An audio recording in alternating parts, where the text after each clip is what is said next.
waaxda adeega bulshada dowladda ismaamulka Mandera ee barnaamijyada gaarka ee dhalinyarada ciyaaraha ayaa booqasho u tageen urur dhalinyaro ah oo ka dhisan xaafadda Nevoy ee bariga Mandera. Ururkan dhalinyarada ee farsamada gacanta ee Integrated Community Development Organization oo ugu yaraan 170 gabdhood ay ku barteen naqshadeynta daahyada iyo sidoo kale dharka dumarka. Mas'uuliyiinta ka socdeen dowladda ismaamulka ayaa fariin dhiirigelin ah u jeediyeen gabdhaha iyaga oo sidoo kale ballan qaadeen in ay la shaqayn doonaan hay'adda.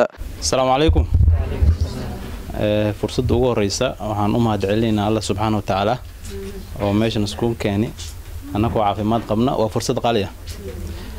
Marka labaad waxaan u mahadcelinayaa shirkadda ICDO CBO daas oo hagaajisay trainingkan oo muhiimka ah Mandera zaid ugu fiican ayakana mahad ay leeyihiin. Marka saddexaad waxaan mahad u celinayaa ardayda kulli iyo macallimiinta ka soo qayb galeen marka maadaama waqtigiina aad intaan soo qaadateen idinkana mahad badan ayaad mudan tihiin. Horta isma maleynaynin Mandera farsamo noocan ay laga hagaajinay inay jirto maanta ka hor ma maleyn jirin. Dharkan waa arki jirnay suuqa ayadoo la xiran yahay ama la gaday laakiin Muqdisho, Nairobi, Dubai, China waxana laga keenay ma maqli jirnay.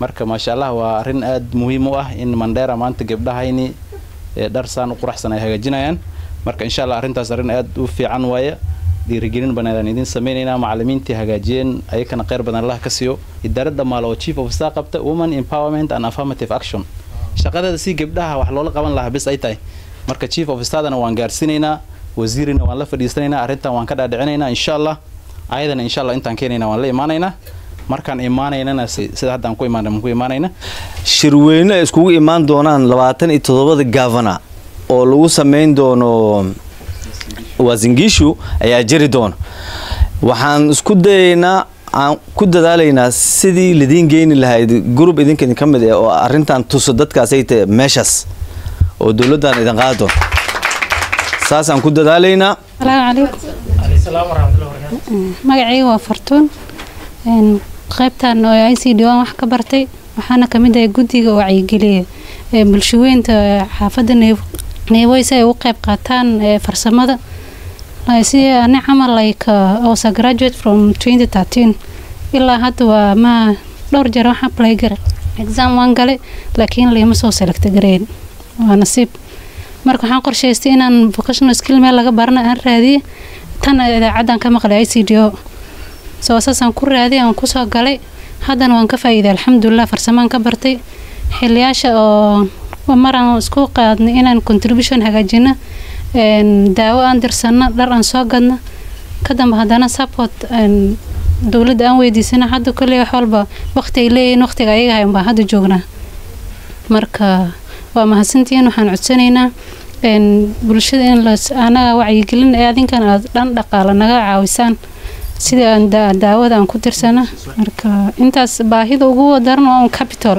if you get a capital waxaan rajaynaynaa inaan heerkaas heer ka duwan aan gaari doon like shed ma haysana oo xilliyada camal oraxda kulushahay markii wax la hagaajinayo camal oraxdan lagu sameeyaa in shed nolol dhisa dhanka oo rangiga iyo waxyaabahaas nagala caawiya maxay ahaday laga warqabo meesha gacanta lagu haysto maamooyin waxaa jiraan oo household headed maxay ahayd ilmaha ayaga korsadaan agoomeys uu macalinka hore u sheegay qayb walba ku jirto bulsho markay meel iskugu imaado wax walba laga helaa marka taas lafteeda in xoog la saaro ay dumarka ay xoog saaraan aan codsanayna maasantiin waxaan u mahadcelinaa martida na soo booqatay gender office and Mandera County Sport xafiiska kala duwan ay nagu soo booqdeen u mahadcelinayna waqtigii sharafta badan oo soo qaateen oo inta nala qaateen oo ugu mahadcelinayna ayagoo howla xafiis ay u taal dawladna oo ogtiin xafiis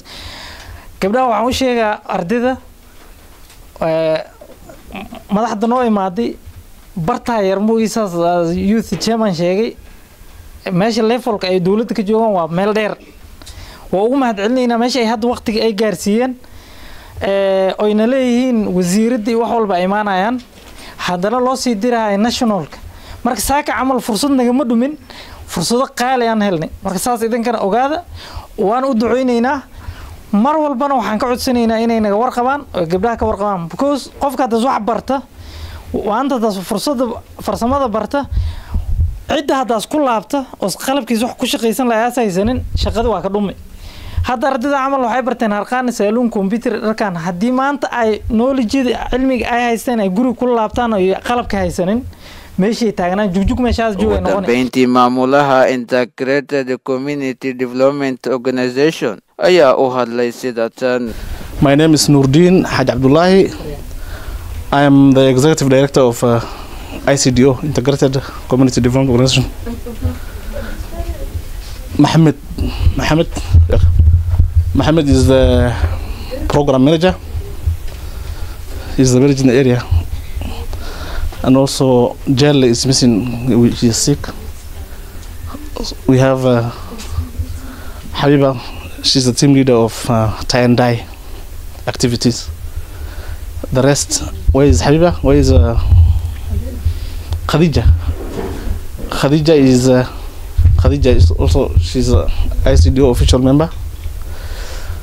So representing Busli area and Busli area, there is Fartoon. Fartoon.